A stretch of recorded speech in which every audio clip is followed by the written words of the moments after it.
Hey guys, TommyBryson here, and today I want to talk about the HEALS Act, but only about the student loan portion of the HEALS Act and which one is the best options if this bill actually gets passed through and signed into law. Now, if you want to know exactly what about the entire benefits, how much money will I get, I made a full video covering all the details. I'm gonna link it down below also, and that way you find out everything. But for this video right here, I want to focus on the student loan portion because basically there are around 43 million people with student loan debt with an average debt size of around $36,000. And let's be honest, okay, although 1,200 is a lot of money, yeah, I agree, it's only around 3.3% of what your student loans are probably, okay? So in reality, it's just a drop in the bucket, and that's what I want to talk about exactly, how to save the most money if this bill gets passed when it comes to your entire student loan debt, and what are your options, okay? So that's what I'm going to focus on in this video right here. Now, if you guys are new here, I post every single day, so make sure to also subscribe and hit the bell so you're notified. On top of that, also destroy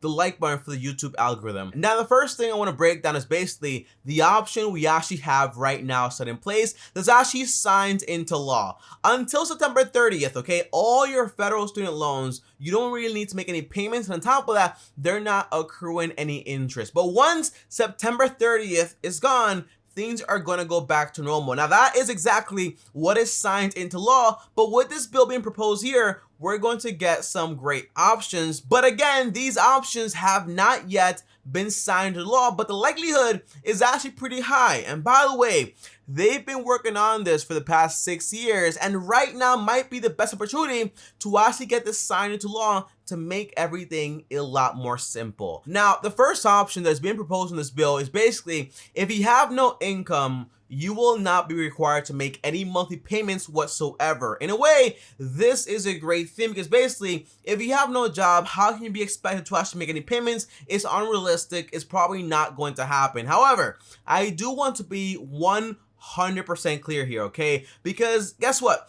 Although you don't have any payments being required from you every single month, in reality, that debt is still going to be accruing and growing every single year. For example, say you owe the average of around $36,000. And here is that amount right here on my calculator, my very fancy one, by the way, on my iPhone. Now that's around $36,000, right? Now the average student loan interest rate is around 5.8%, meaning that, for example, on your first year, if you have no job for one whole year, guess what? Next year, your entire debt is going to be from $36,000, is going to be, well, times it by 1.058.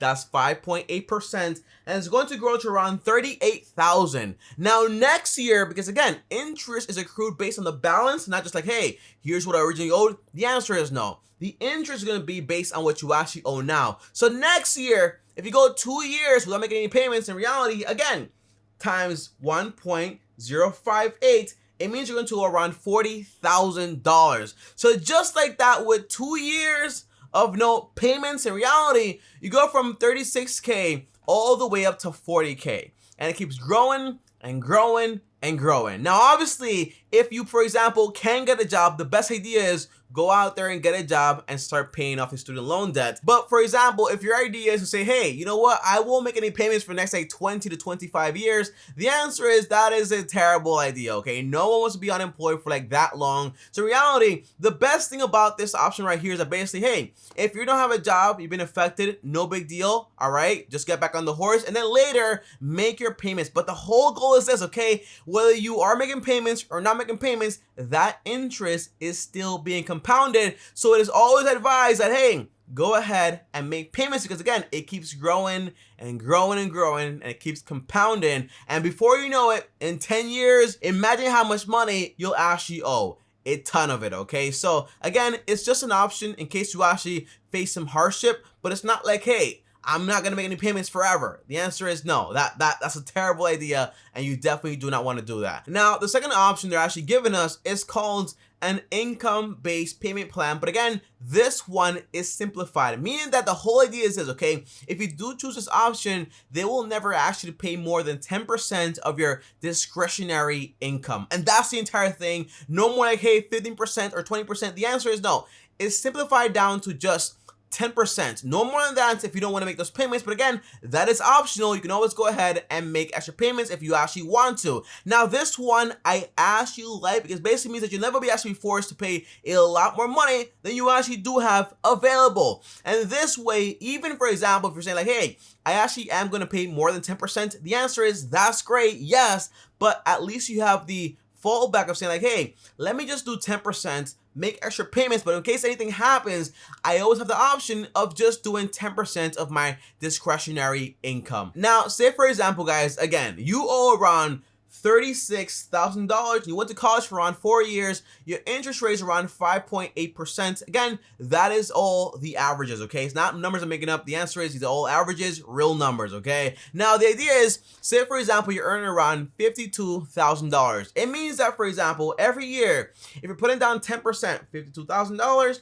multiplied by 0.10%, the answer is you're paying around $5,200 every single year. Divided by 12, that's around $433. Meaning, in around 8.9 years, you will be done with your entire loan. And that is awesome if you ask me. A lot sooner than 10 years or 25 years or even 20 years. But again, it is based on your discretionary income and not your total income that I just did right here, or your gross income that I just did right here, okay? So just keep that in mind. These numbers are actually higher, but I do recommend you go 10% of your gross income and not just your discretionary income. I recommend that highly. Now, there are two cons when it comes to this option right here, guys, okay? And the two cons are basically like, hey, although you're paying 10% and that's not that high, the answer is you are going to end up paying a ton of money in interest. And again, if it's based on your discretionary income, you're probably going to be paying for a lot more time than just, for example, 8.9 years on a $52,000 salary. Most likely, you're going to be around like 15, maybe 10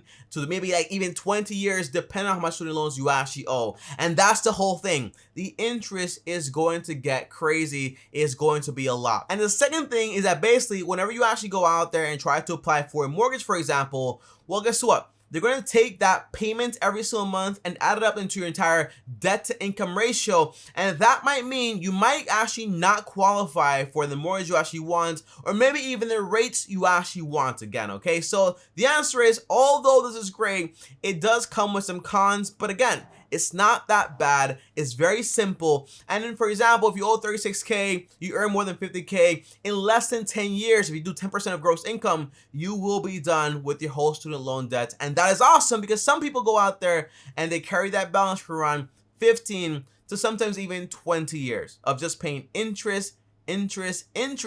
And some people even are afraid of actually getting a raise because they might be required to actually pay even more money. And to me, that's scary. And that's why I like this simplified repayment plan based on your income. Now, the third option is actually very simple. And that one is the 10-year mortgage style payment plan. And honestly, this one is pretty simple. The whole idea is that what they're going to do is basically they're going to take how much money you actually owe as a whole, 36K, 100K, 200K, $500,000. I've heard of crazy numbers. Trust me, you would be surprised, okay? I even heard about people actually owe around $1 million in student loan debt. Yeah, it gets that crazy. But the idea is they're going to make it like a 10-year mortgage in a sense, and that way your payments every single month are going to equal the amount you actually need to be done in 10 years exactly. Now, that does mean in some way higher payments usually, but in reality, if you do throw in an extra $100 or $200 every single month, you'll be done a lot faster than just 10 years. So overall, if you ask me, Tommy, which one of these options are actually best, the mortgage style, the debt repayment plan? By the way,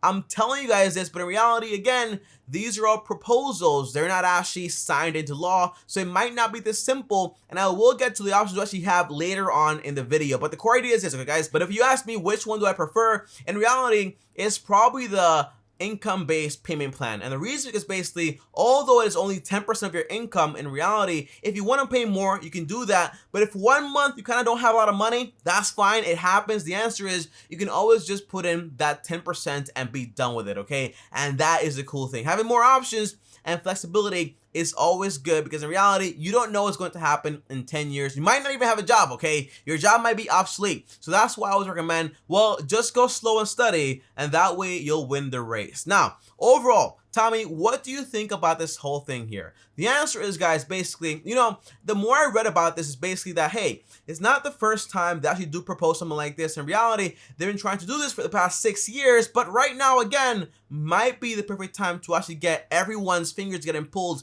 and actually going ahead and signing this into law because of the entire emergency we're actually facing right now. Well, not this, honestly, it's like a real emergency, so I don't know why I did that, but the point is, right now might be the best time to actually get this signed into law. But again, this is just a proposal and we don't know if it's actually going to happen. But because of that, guys, I do want to give you guys exactly the real ones we actually have right now signed into law, and those are around 9 different options to actually go ahead and pay off your student loan debts however you actually want to do it. But again, there are 9 of them, and they are a little complex based on when you got the loan, how much money you make, and all of that stuff. It's a little bit more complex, doesn't really make any sense, but in reality, here are all the options right here. So go ahead and screenshot them, but I also have a link down below, and that way you can read the official article with the entire proposal, okay? But the whole idea is this, guys. Whether we have, for example, the simpler plan that actually gets passed, or for example, this plan right here with the entire 9 options we have, which we actually have signed into law today,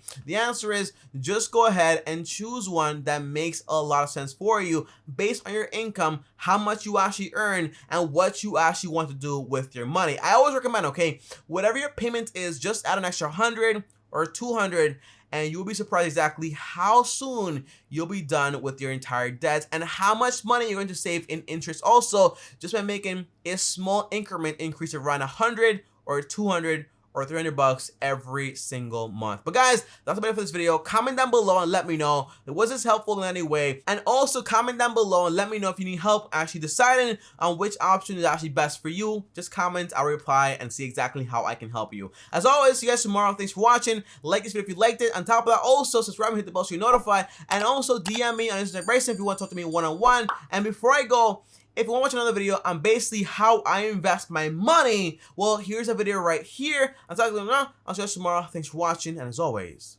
peace.